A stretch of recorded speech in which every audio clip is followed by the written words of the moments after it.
Our next speaker, Magith Noohukhan, is working for XING or Crossing. Who of you knows XING? Come on, guys. Wer von euch kennt XING? Okay, most of you know XING. And Magith did something very interesting at XING. He did a study about the future of work. What do people expect work should be like in 5 or 10 years? So, Magith, tell us. Thank you very much, Ole. Hi guys, good morning. That's good. My name is Magith Noohukhan, and I'm the evangelist at XING. So I represent the company in conferences and events, and also in universities that's across Europe. So basically I travel around, talk about the company and what we do and how we do stuff here. If you haven't heard of evangelism before, just think of what Jesus Christ did for Christianity, and that is what actually I do for XING. The only difference here is I get paid in this case. Alright, so he already asked the question, how many of you know XING? Looks like not many of you do know about. They all know? Okay, that's very good, that's very good. Okay, who doesn't know XING actually? Okay, that's one. And how many of you actually use XING? Okay, that's quite a lot of people. So I'm gonna skip the introduction like fairly quickly. So around 12 years ago, when we started our company, it was merely a platform to connect people for business reasons, right? And now we have grown into various verticals where people come to a platform to find the best job that fits to their lifestyle, to find the events that they want to attend, to find various discussions in groups and so on and on. So that's the company that we are today, and the vision of the company is for a better working life, meaning we want to give our users for a better working life, and we want to enable all the professionals to grow. So that's shortly about XING and the new work. Here we are. So today we live in an era where we constantly create new technologies, build new companies, invent new products to live a better life. And today we are living a life which is far more comfortable than actually ever before. But let's not forget, these inventions are made by people like you who want to work for some companies, or who are already working for some small companies or big companies. But what's the real scenario? Are these people really satisfied with their employers? Are these people really liking the way that they are living today when it comes to the world of work? The wishes and expectations of these people are completely different. And what we thought the best way to find the answers about their wishes and expectations for the working life in 5 to 10 years from now is to ask the people directly, right? So we did. We interviewed 4,000 people, and that is the largest survey that has been ever done in the world of work. And there is no other survey that actually stands up to these numbers to actually talk about the future of work. And we interviewed people who has like college education, and people who did not study at all, and also people who have an excellent educational degrees. And also we targeted different age group of people who are above 50 and people who are between 35 to 50, and also younger generation of people like you are. And also we equally distributed that between women and men, right? And the answers that they give us are really astonishing, and that's why I'm here today to share about the experience. You know, oftentimes when you think about work, when you think of working for some company, we often think of people who are actually present in this room today, because people who have an excellent educational degree, people who are really good in technical engineering or whatsoever, but we forget the rest of the people.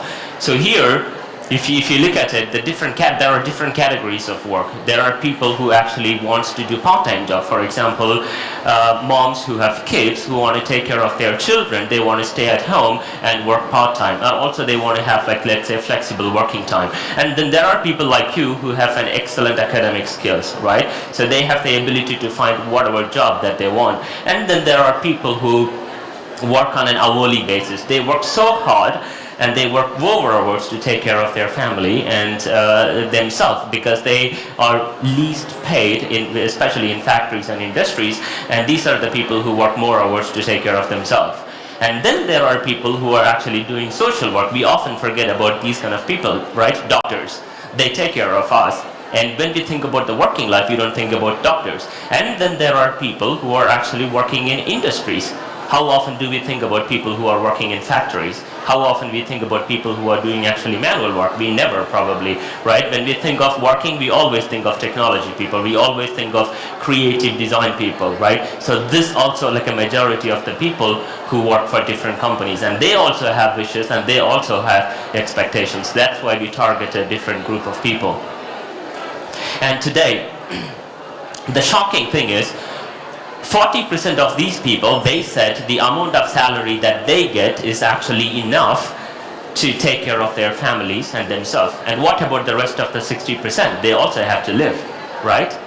And 1/3 of the people, they said that they have no problem when it comes to working with different departments or when it comes to virtual collaborations. So what about the rest of the people? And then the last point, which is the most shocking one, is that majority of the people said security for their job is actually much more important than independence. And that is saddening, and that is the kind of world that we are creating today. Think about it. When somebody tells, hey, I would actually do anything that I want as long as I have security for my job. And that is not the world that we want to live in the future, right? And what are the wishes and expectations of the people? They share us a lot of different things, and I wanted to share a few points because I have only 15 minutes. The few main points that they think that they want to see changing in 5 to 10 years from now, and also they would like to see them changing when it comes to their working life. The first one, democracy and decision making. Nowadays, oftentimes you think of, when you hear companies saying, hey, we are a democratic company, we are in the flat hierarchy and we don't do that old style structure hierarchical the management in our company, but how truly are we living that? Right? And when it comes to the future, people would like to see that every decision that actually happens inside the company, want them to be involved. Right? Imagine you work for a department, and how often you are actually involved in the decision making now. Well, I don't know how many of you actually work for huge companies at the moment, but when you actually get into huge companies, you would often see you are actually put down, or you are actually in a situation where you don't have much influence when it comes to decision making. And that's something that wants to be changed in the future. Making meaning. This is something that I really liked what people actually said. When you go to work, you want to have like a purpose of why you go to work, right? You want to have a reason why you spend 1/3 of your everyday sitting at a workplace doing something probably you don't like, or doing something that brings stress to your life. And in the future, people want to see that everything, every piece of code that they write has a direct influence on somebody else's life. That every piece of thing that they do at their workplace should make meaning in somebody else's life. These kind of things should empower people. So that is something that is actually not happening nowadays in every company and not in every individual. And this is something they want to see changing, meaning that they want to make meaning in people's life and also themselves. It's not just working for some companies and not caring about what they do. Time and money. Nowadays we are used to work like 40 hours a week, and in some countries it's already changing that they are working just 30 hours a week, but in the future you will see more of people wanting to work just 30 to 35 hours per week. What does that mean? And they are also willing to earn less money even if that is the case. Why is it important? Because so that they can spend time with your families and friends. So this is some sort of trend which you will see more in the future. It doesn't have to go until another 10 years, but you will see that change which happens in the next 3 to 4 years time. You will see a lot of people wanting to work less, even if that means that they will make less amount of money. The workplace, younger generation of people like you, they will actually demand the employers to have more benefits. It's not like that you just work, get your salary, and then take care of your private life. It's not going to be the case. Nowadays you already see the younger companies, they bring a lot of benefits in the workplace, starting from small things like having a kicker table, going out for a drink with colleagues, having team parties and stuff like that. And you will see more of the benefits and the expectations from younger generation of people that they demand their employers, and they also decide if they want to work for that company or not based on the benefits that they get actually from their employers. So that's going to be one of the biggest trends that's actually going to happen, especially from the millennial kids. Flexibility. Nowadays we are used to work from 9 to 6, at least most of us, and we go to workplace, we finish our work, and then we take care of your private life, but that's actually going to change. You will see more of the people wanting to work from wherever they want and whenever actually they want. So no employers can actually demand people to come to their workplace and then doing their work. Why? Because one of the reasons is digitalization, because you have the ability to access information from anywhere and everywhere. That gives the people the opportunity to be more flexible in the next coming years and not always going to the workplace for work. Self-improvement. And also this is something that I really like. Nowadays people actually learn some technologies or learn something and then they start working, but in the future they want to have this ability to have the opportunity from the employer to learn more and more about different things when actually they work for some companies. Let's say if you are actually a specialist in product management, it's not that you are just going to work on the product management itself, but you will have the ability and also the demand that you will expect from the employer to give it to you when it comes to learning other things. So that is something for the people who wants to develop their skills furthermore. Security. One of the things that will still stay in 5 to 10 years from now is actually security, but majority of the people would expect to give up security for independence. If they would actually have more independence, that should be that would make them more happy, and this is some sort of wishes and expectations that people want to have in the future, and not like today just security for their job is more important. And that is the kind of world that we also want to build today. That is the kind of world that all the employers that want to make change in their working life of the people that they work together with. Work-life balance.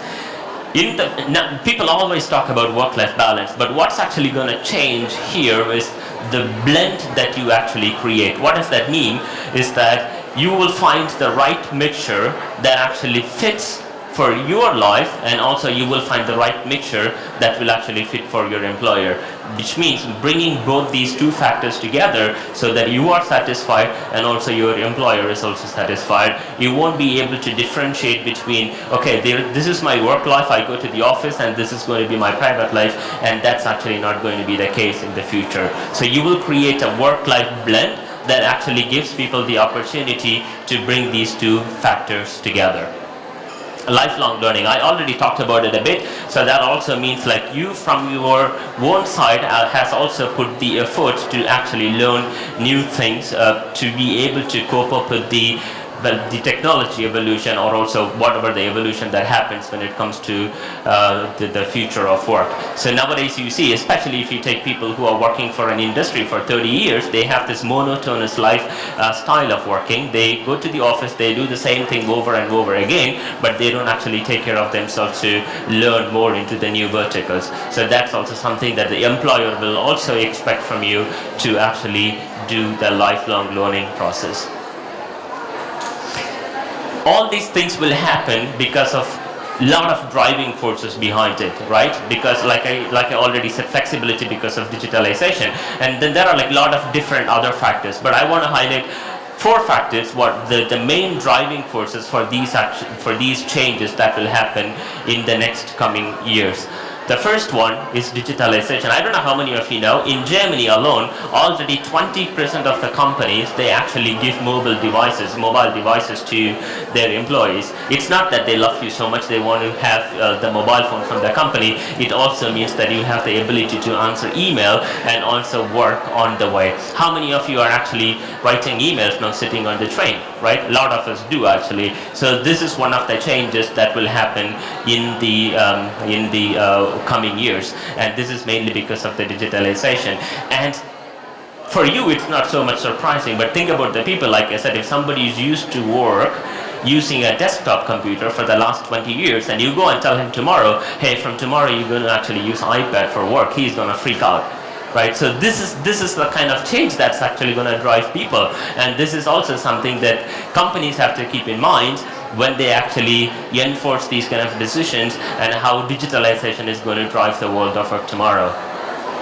The other thing is different types of work. In Germany alone, the temporary job is actually going to come down, and if I remember it correct, there are about 5 million temporary job openings and about 2 million part-time job openings, and the part-time job opening is actually going to come up because a lot of people will opt to work part-time than actually full-time, and also you will see a lot of freelancing capabilities coming up in the future. People decide which company they want to work, but on a short-term basis, and then they take the project and then they move on to the other companies. So in 5 to 10 years, you will see a lot of freelancing coming up in the rise, and also a lot of part-time jobs coming up in the rise, but the temporary jobs would actually go down. New priorities. We would love to spend time with your family and the loved ones, right? And nowadays we don't have that much possibility because of the work style that we have, but people would love to spend more time with their family, and this is also one of the decisions that actually triggers them to choose the lifestyle that they want when they come to their working life. For example, doing home offices, right? If your girlfriend or your boyfriend sitting in Munich, if your office is actually in Hamburg, the employer should actually give the opportunity to work from Munich, because so that you have the time to spend, you have the chance to spend time with your family and your friends. So this is going to change very tremendously, and there is like a lot of hype already about this specific topic, that people wanting to do home office in the future. And the biggest one is actually demographic changes. You already know what's actually happening in Germany, immigration, right? It was expected when we did the research, it was somewhere in April, it was expected to have about 200,000 immigrants coming to Germany by 2020. So you already know what the result is. So what does that mean? How will that change the working life? Because you will have the chance to work with people from different countries. You will have to mingle with people from different culture. You will have to also speak like different languages, specifically English, for example. And also there are companies which is making the English language becoming the official language because of the immigrations, because of people coming from different countries wanting to work for their company. So these are like few changes that you will see, and also these are the few driving forces behind this world of work change, which is going to become more and more visible in the next 5 to 10 years of time. And the other than this, what you expect from your employer, the employer will also expect from you. There was a study which was conducted by PwC in 2011 on what are the skill set that people should have when it comes to what company really likes to have the skill set from the people. And there are like about 9. I'm just going to pick like a couple of them, and these are something like very common thing that you should actually think of having when you start working for different companies. The first thing is actually design mindset. Now, no matter what companies that you work for, what verticals that you work for, thinking on design, thinking on usability perspective is something that is actually expected from employers, no matter which company that you work for. So that is some sort of thing that you have to keep in your mind when you actually look for your jobs, and when you also wanting to work for different companies in the future. And the other thing is like social intelligence. Right now, we are becoming more and more socials due to the various tools that are available. We are more connected than actually ever. Now, if you go and tell people if you're not on Facebook, they will be like, what, you're not on Facebook? Right? That's the kind of trend that we actually see. Cross-cultural competency, I already talked about it, why that is actually important, because of the reasons of immigrations, people coming from different country. You wanted to have the ability to work with different people, and also be able to communicate in different languages, and also be able to work in virtual collaboration, right? And having meetings via online tools, and also working from remote locations demands you to be able to adapt in these kind of new way of working.